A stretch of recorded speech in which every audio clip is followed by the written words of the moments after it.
Erasmus was anti-Semitic. So if you type in Google Erasmus and anti-Semitism, you get a whole bunch of listings that talk on various perspectives about whether Erasmus was anti-Semitic or not. This guy here, Shimon Markish, is favorable to Erasmus. Okay, but apparently the guy who wrote the afterword, okay, of this same guy's book, let me show you, see? Erasmus and the Jews by Shimon Markish. That's a Jew who's writing the book.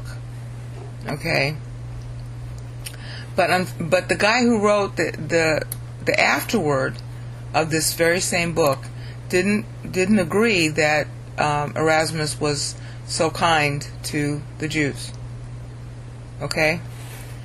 You have a lot of other references here. Again, I'm sticking only to what you can Google, because the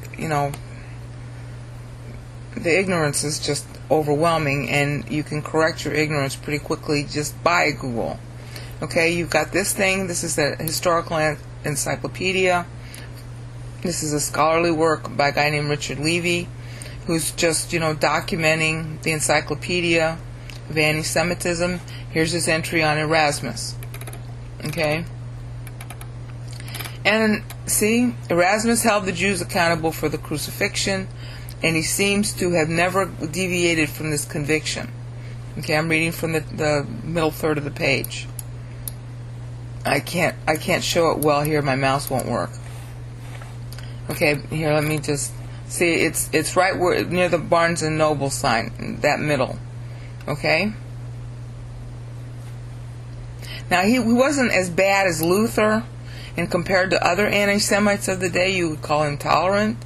But God would tolerate zero anti-Semitism. So God did not give this guy inspired anything. Okay? It doesn't mean that God doesn't use people anyhow, but you can't claim that inspired Holy Writ came out of this man. It's not possible. The same thing for Calvin, the same thing for Luther. Anti-Semites are spiritual retards. You cannot be an anti-Semite without being a spiritual retard. So anything they come up with doesn't mean you throw everything away that they say, but everything that they say is tainted with their anti-Semitism. So there's no such thing as divine writ coming out of these people. If anything, you have to throw out 90% of what they say, because their doctrines are, and they're going to be carnal, all right, and their doctrines are going to be off. And Calvin was off on a number of things because he was anti-Semitic. It gets to you. And the same thing with Luther. So anyway, you see there are a lot of references here you can look up on how much Erasmus, some of them aren't relevant, of course, but on Erasmus and anti-Semitism. Some of the stuff that's in here is no good. Some of the stuff is scholarly and good. And you can tell. Just go through it in Google. Okay. So, to wrap up here, oh boy, it's already 13 minutes.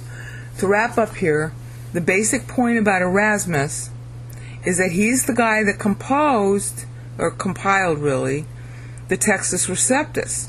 And yes, he used the real Old Testament, and he used some copies of some very few manuscripts of the New Testament that he could get his hands on because he personally paid for them.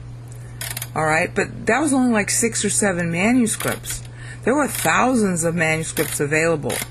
Well, they weren't easily available in those days because the Roman Catholic Church would persecute anybody who tried to, disseminate or use them.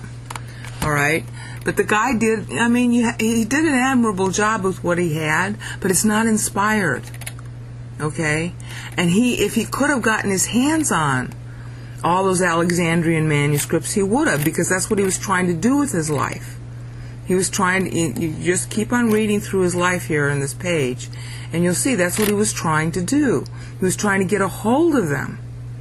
So he didn't consider, A, that a translation is of equal value to the original, and B, he certainly didn't consider the copies that he had as being determinative of what's considered Holy Writ. He was trying to get what we now call textual criticism started. Okay? He wanted to get all the manuscripts together and start a real, he was in favor of the original, not a translation, is the point. Because what he publishes is the Greek and the Latin side by side. You'll see that as you read this article.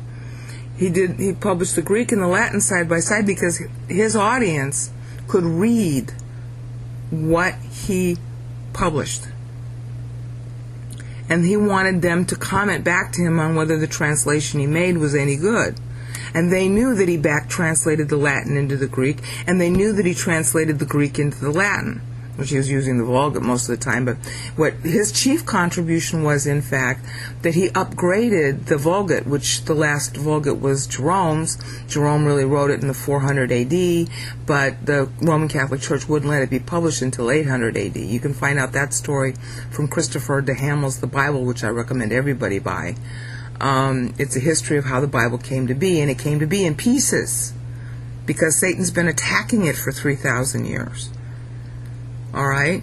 So Erasmus, if anything, would have laughed at the KJV people today because he believed in the original language texts and spent his life trying to get them.